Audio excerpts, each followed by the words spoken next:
How to turn off vibration in Hero Wars. Hi everyone, welcome back to Crazy Gamer. If you're tired of those constant vibrations while battling in Hero Wars, then I've got you covered.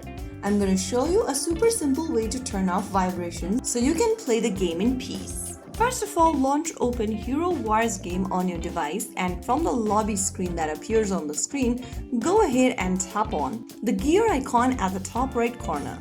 Now this will open up the settings tab. You'll see a vibration button. Simply tap on the checkbox and leave it unchecked in order to turn off vibration or the haptic feedback in the game.